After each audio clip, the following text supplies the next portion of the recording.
Started in 98, the Audi TT has been a head turner ever since. Now this is the Audi TT 2013 S-Line, and it's still a head turner.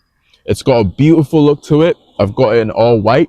And let me just tell you, if you're looking to get your first sports car, this is a great entry sports car.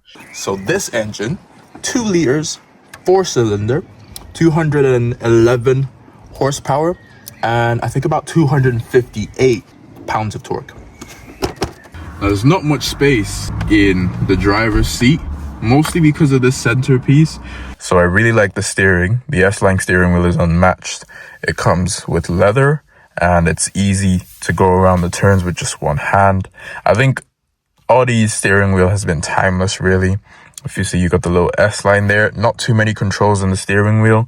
Volume increase, phone call, change in channels, little stuff like that. And obviously you can easily see the dashboard from where you're sat. Obviously it doesn't have a digital dashboard because it's the 2013 version. Here we've got this display. So this display was actually installed by the owner as well. You will find that on a couple of used Audi TTs where people have added stuff to it. So the Audi TT 2013 doesn't come with Apple CarPlay or Android Auto, but obviously you can get yours installed if you would like to. I also like the interior of the Audi TT. Like, the cockpit itself is very, very nice. If you're still tuned in, don't forget to like and subscribe. I really like the way this is slightly angled to the driver. And obviously you have these vents here, and it's sort of a minimalistic look while still keeping some features intact. You've got your little controls here. I cannot stress how important it is to have these knobs. I know a lot of modern cars these days always go with buttons or it's on the touchscreen. Just, there's something simplistic about knobs. This is obviously gear shifts, and it automatically moves up in gears. You'll see that when I do the driving test. You've got this button to put up or down the spoiler. Obviously your hazard lights and stability control. Now I will say there really isn't much space in the Audi TT. Like, when you push this down, this whole space is unusable. You've got cup holders, but it's not really the most comfortable because you have to push your hand back a bit to get the cup. So that's a bit annoying. And you would think that there would be some space here, but there isn't. Now, thankfully, there's quite a bit of space in the glove box, so you could use that for some secure space. But I'm surprised they didn't have some space under here or even something to open over here. I mean, I understand it's an old car, but nevertheless, there is quite a lot of space on the side doors, so that is great. It comes with these cloth seats. Not really the easiest to clean, obviously, as you can see, but it's got some leather outlines, and obviously it has the S-Line on the back of the chair. Now, something I will say about the TT is I don't like the fact that the door doesn't open well enough. So if you're trying to put anything in, it's a bit of a hassle, especially if you're going to the back. So you'd need to like pull the lever of the chair and bring it forward, but it doesn't even go forward too much. Let me see if I can fit in the back. Now, for reference, I'm about 5'11", so this is not going to be easy. Okay. Oh! Wow. Guys, yeah, okay. There is no way. I've sat in boots more comfortable than this. There is just absolutely no way anybody above the size of like 4 feet or something is going to be comfortable in this back. Like, there's practically no space here at all. Like, even if I push this chair forward. So I finally managed to fit in by pushing the chair all the way forward. But even with the chair pushed forward, there's no headspace. There is no headspace. Hold up. Okay. I'm sort of fairly relaxed, but yeah, no, completely impractical, obviously, as we kind of suspected anyway, but I thought you would at least get something in the back. I think this is just more for storage. Now, there is talks that having 2 extra seats in the back makes your insurance cheaper, but I don't actually think that is true. I think, obviously, even though this is not technically a sports car, insurance obviously can see the horsepower on the car with the torque and all of that stuff, and they can clearly tell, like, they know what an Audi TT is. And I think you do save a little bit, but you don't really save that much. But at least you can tell people that your car has seats in the back. So yeah, but yeah, nobody's gonna be able to sit in here. Nobody. This is just purely for storage.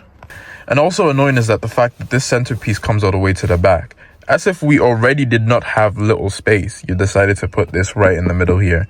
Although, to be fair, it doesn't really make much difference. Like I said, the back is really just for storage space.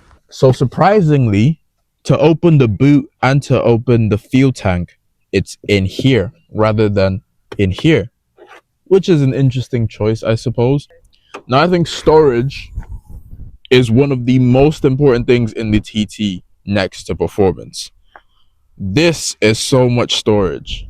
Like, you could fit a couple of boxes in here. I'm about to get in there. Maybe like during the summer or something, get some drinks with some friends, chill in the boot of your Audi TT.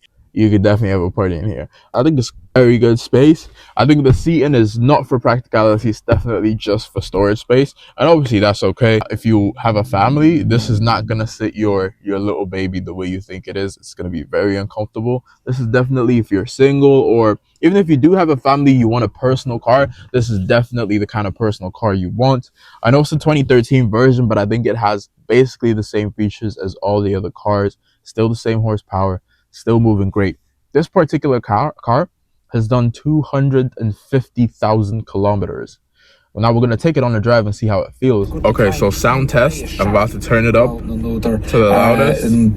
It's okay, but I think I need a song with a bass in it. But unfortunately, the Bluetooth isn't working right now. So now, before we get on the road, let's hear what it sounds like.